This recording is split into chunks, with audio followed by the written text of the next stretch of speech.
Welcome to the Indie Beacon Show, where readers can discover great new indie authors. Find us on all major podcast systems and YouTube. Join B Alan Bourgeois on today's show. Welcome to the Indie Beacon Show. This is your host, B Alan Bourgeois. I have with me Richard May, who's a new author. Welcome, Richard. Well, thank you, Alan. It's great to be here and an honor that you invited me on your show. Well, pleasure. So let's start off with the new book. It's called The Last Race. Tell us a bit about it and what made you create it. The Last Race is about a couple who decide to run a marathon on the last day of Earth. That inspiration created a media circus to have them follow through the media, as well as inspire 100,000 other runners to run it here in Austin, Texas. Now you got to understand, on the last day of Earth, it accelerates all emotions. So here we have a very successful psychiatrist who sees this inspiration and he gets pissed off and he doesn't like it. It's the last day of Earth. This is the trial of humanity and what we did to destroy ourselves. And so he doesn't feel like there's an inspiration that should end. All right, so I need to jump in here real quick. So to be clear, everybody knows it's the last day of Earth. It's not one of those all of a sudden, boom, it's over. Everybody knows and understands it is the last day. Is that correct?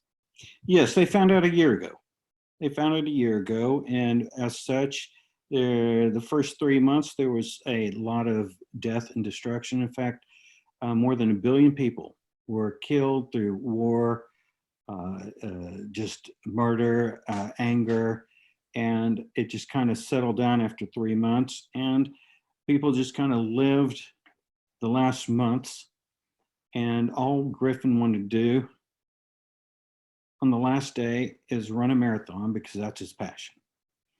And when he expressed to, okay, the Austin Marathon was scheduled on the last day of Earth, unbeknownst to the organizers. When they found out the human race was going to be extinct, they canceled the race. Well, Griffin wanted to run a race, and that's his favorite thing. That's his passion. It's, as he said, that's the only time he feels like he's running to something rather than running away. So he went to the organizer and said, hey, do you mind if I can have the entryway and the finish line so I could just run it? Because there's a certain power to going through that entryway and coming through the finish.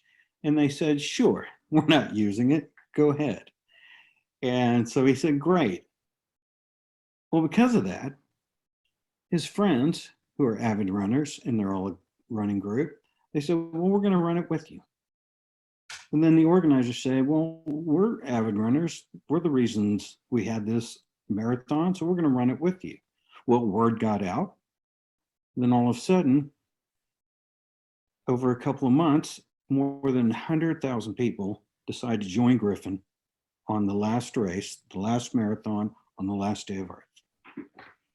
So back to the point, there's this just beautiful inspiration of all these people coming together for what their passion is running.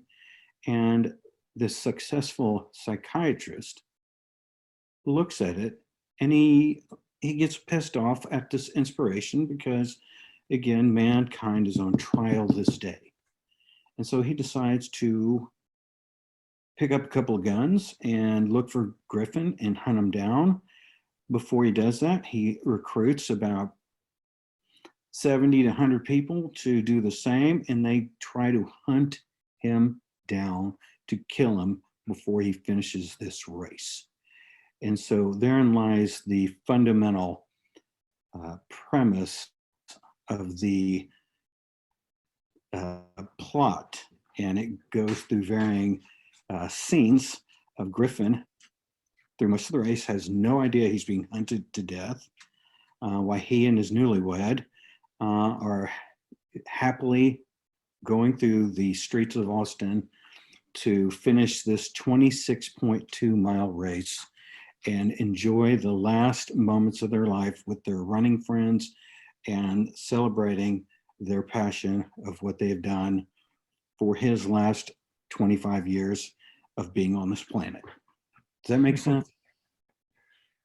I've got to admit, that's pretty crazy aspect to do. So are you an avid runner yourself? Is that where that idea came from? Tell me.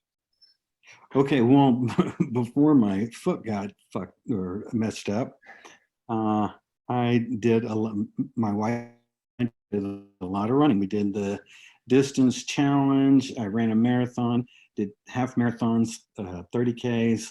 And so, yes, here's what happened. My first real long distance race was a 10-miler. And I don't know how many people are in Austin, Texas with your viewership. So it blocks off Mopac to run this race. There's about 10,000 people running this race.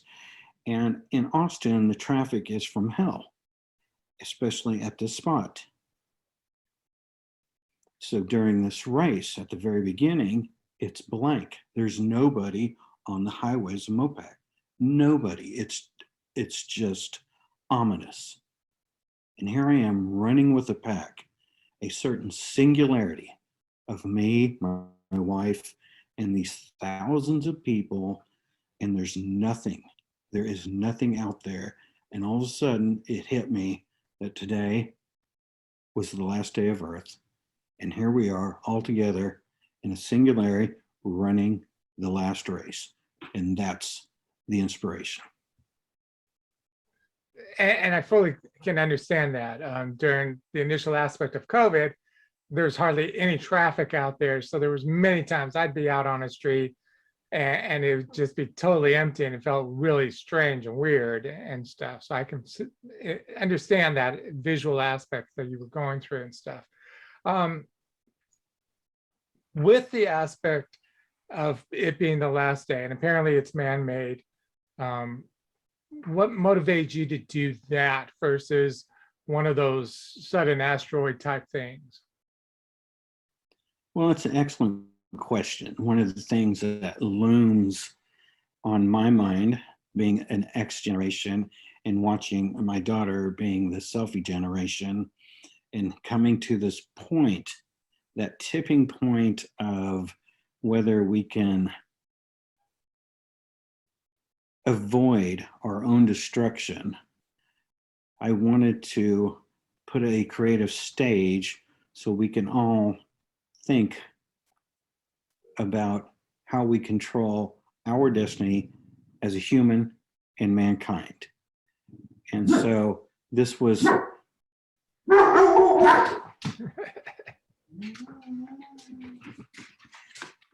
that happens, don't worry. all right.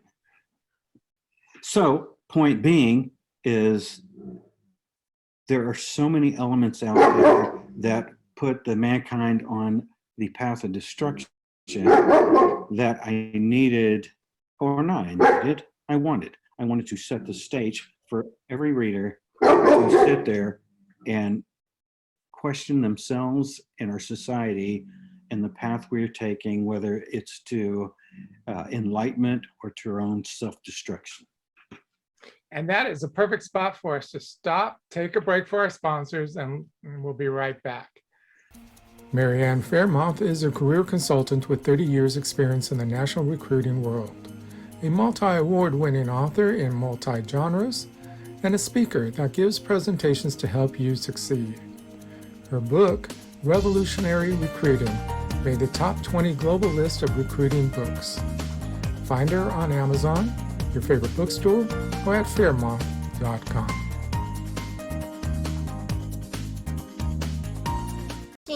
To embrace your children's imagination, check out Diane Floyd Bame's books for kids.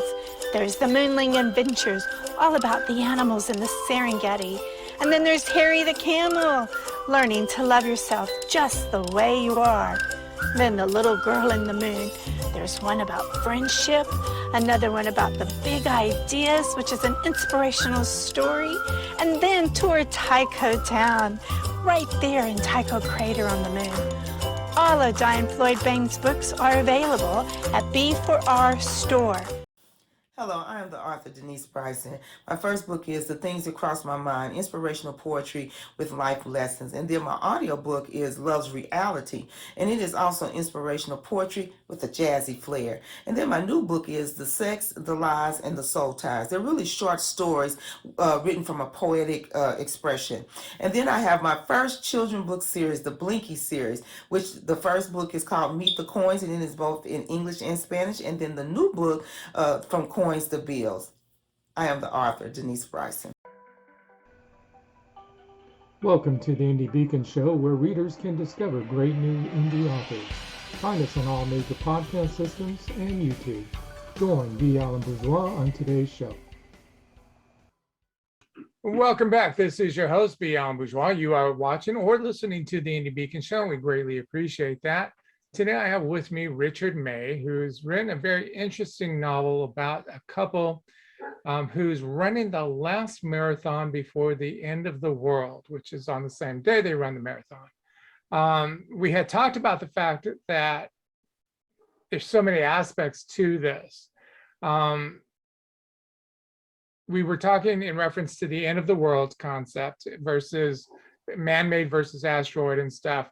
And you were getting into that a little bit. So I'll let you pick that up and explain a little bit more why you chose man-made versus asteroid. All right, so let's boil it down to what a lot of stories are. It's just good versus evil. And we have been fighting that for our entire existence, for the 250,000 years we've been on this planet. It is just at this moment, there is a certain technological tipping point of our choices as a humanity on whether we choose to take that technology to send us to the next evolution, or does it collapse through our primal motions of kill or be killed, or survival of enlightenment. And so it's that rubbing of the good versus evil that ultimately permeates the storyline throughout the book. Okay, so I'm curious, and of course, don't give away any information about the story or too much information. We want people to read it. Obviously, the end of the world does happen, I'm assuming. So there's really not an opportunity for a sequel to that. Was that on purpose, or did you actually leave it so that people may wonder if there's a sequel? It has a certain finality to it that is obvious with the last day of Earth. But you know as well as I do, we creatives, if it comes to that point, we can find a way to make a sequel, but it was meant to be a standalone, you know, today was the last day of Earth, let's toast, and hopefully our energy will go beyond and have a better existence. Okay. How long did it take you to actually write the story? Well, it started a while ago because I'm a working class schmuck, and I would go on business trips, and I'd be sitting there, you know, in the airport. You know, I've read my, you know, newspaper, and I realized after that inspiration of the concept, I'm gonna sit and just chip away at this during my time away from work to let my right brain get its exercise, because my left brain has been doing all the damn work. And so I have been chipping at this for several years, and the last couple of years with COVID and other elements in my life to where I had a lot of time. In the past 2 years, I was able to finish it, polish it, and then yesterday get the approval to put it out there. So hopefully somebody reads it. And to that extent, as COVID is still messing around with a lot of people's schedules, have you planned any book signings or anything of that nature?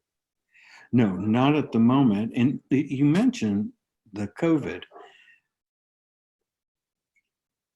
There was a certain apocalypse feeling when we first had the shut-in, the mandated shutdown.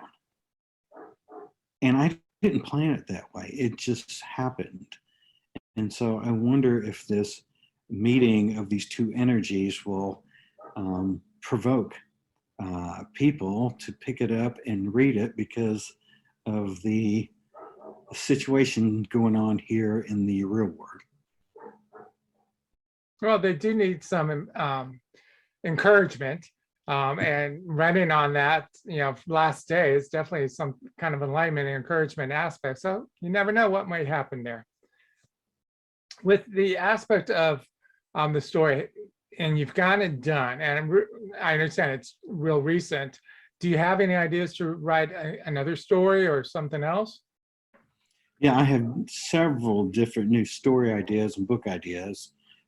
So right now I'm just focusing on this one and just kind of chipping away at the fundamental premise of some others. So yes, given the opportunity and the moment, I'm ready to jump on the horse and get several more out there. Okay. Care to share any ideas about what you're working on? Well, the next one's going to be a fundamental love story. It is as simple as you can get, but it is a love story between a band manager and the lead singer of the most controversial band in America. And so as such, you have these couple who end up being in the middle of the most swirling firestorm of the media, politicians, the public, the bloggers, everybody going ape shit over the concept of this band. So that's the premise. I've got to ask, because it is somewhat recent, is this anything modeled after Trump or that firestorm aspect? Well, come on, Trump stirred the fire of every emotion on every spectrum. So yes, it definitely pokes at a certain element of his character and that which he has stirred up. So yes, very much so. There's no doubt over the last 4 years or plus that there's a lot to pull from in that respects and stuff.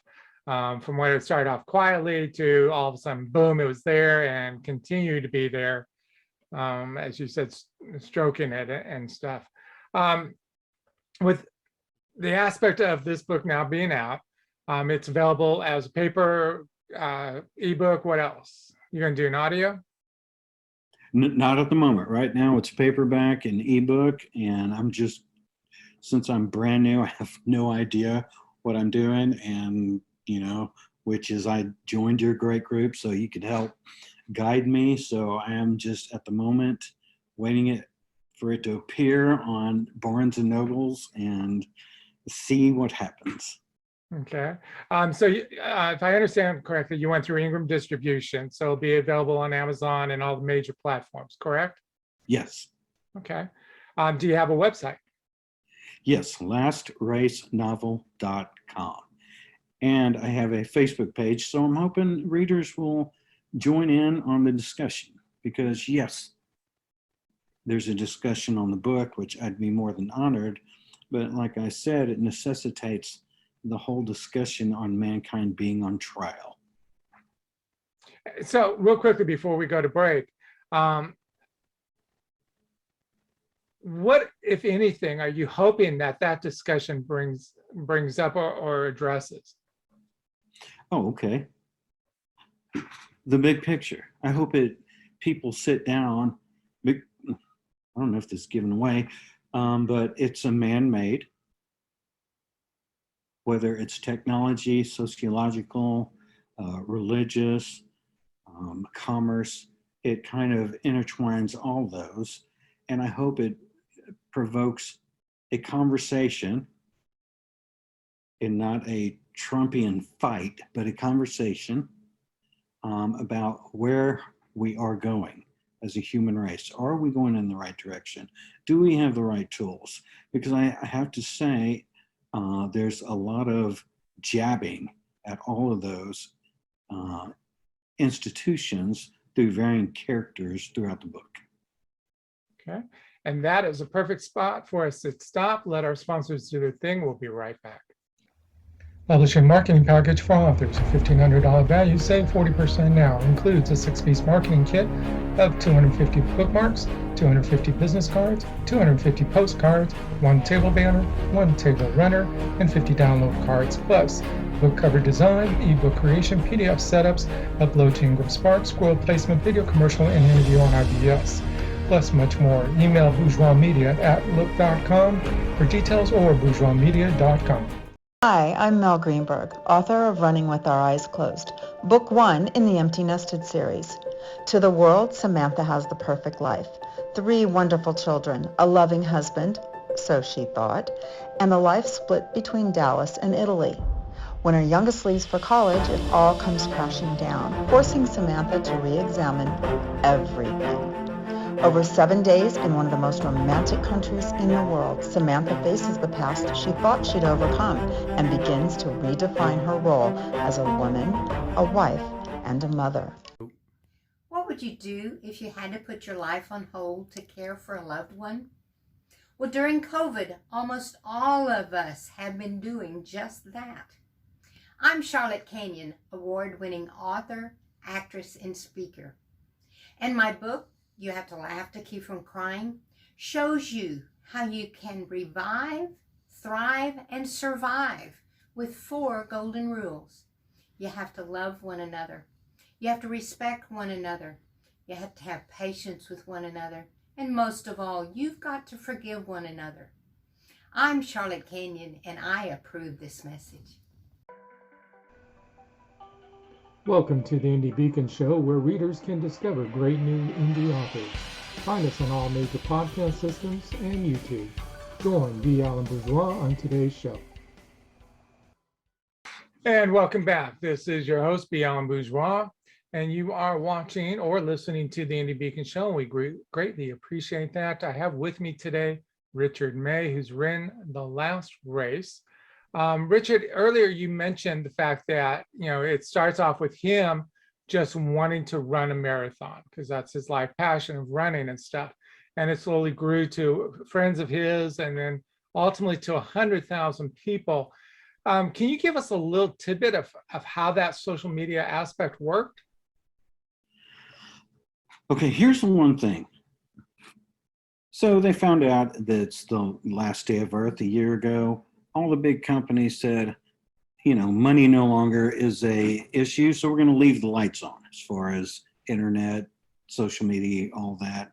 So part of the story, and a big part, is how the social media, internet, the news factor in on bringing the entire more than 100 million people logging on because they have nothing else to do on this day, because that's what a lot of people have defined their lives. And so they log on to watch the coverage of this race because the media jumped all over it, as they do on anything. And that necessitated it becoming a worldwide phenomenon.